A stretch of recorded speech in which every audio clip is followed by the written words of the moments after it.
Hi, this is Dr. Collado. I hope that you are all well. And I wanted to talk a little bit about educational philosophies. Last week, you all share your introductions and share a little bit about yourselves.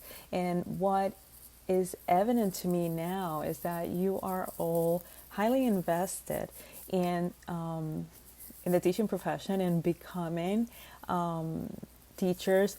Good teachers was a term that came up a couple of times, and it made me think of what are those characteristics that make a good teacher, or do I feel like I'm a good teacher, and how long does it take?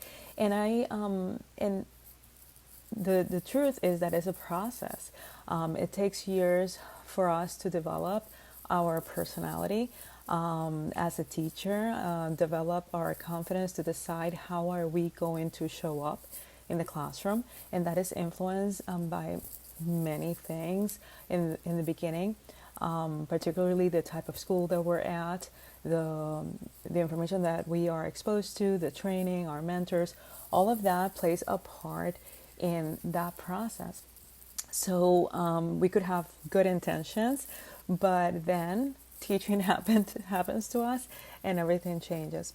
So throughout the years, I not develop, but I have found philosophies that I use as a foundation for my work. I also want to share them because it would probably help you understand a little bit better my standpoints. Why do I prioritize certain activities over others, and even my teaching style when it comes to facilitating this class.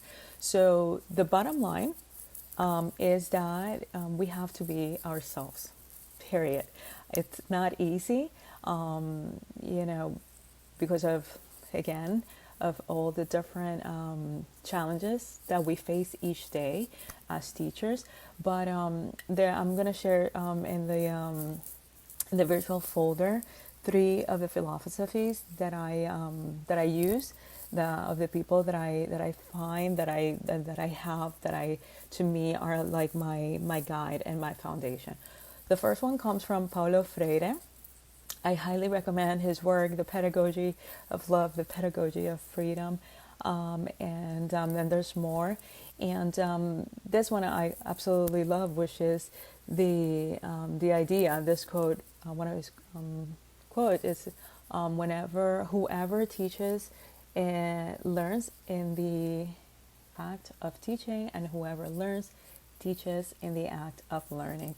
And that has defined my classroom as a participatory environment where I do plan, and we're going to be talking in this class about lesson plans and unit plans, but I leave some room for flexibility and spontaneity based on the feedback that I get from the students. So I am often changing and modifying because this is what I believe, and I'm there for them. I'm a facilitator. The next one comes from Parker Palmer, and he one of the things he said was, good teaching cannot be reduced to technique. Good teaching comes from the identity and integrity of the teacher. The students can read right through you. They can see if you're being genuine or not. So it is important that we exercise integrity and that we are as genuine as possible. And more recently, the work of Brené Brown has been incorporated into education, particularly at the leadership level.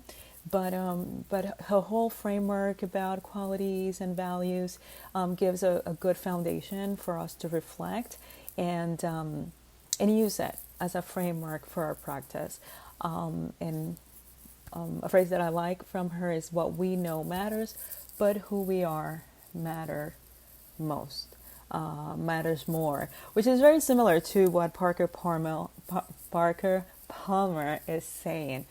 So it's up to you which one speaks to you in terms of like the person, the background. Maybe you're already familiar with this work, and just take it. I will always say, take what you need, and if it doesn't serve you, just leave it, and keep exploring ideas, educators, and keep expanding and thinking of what would it be like for you to be that teacher that you want to be. Okay, see you online. Adios.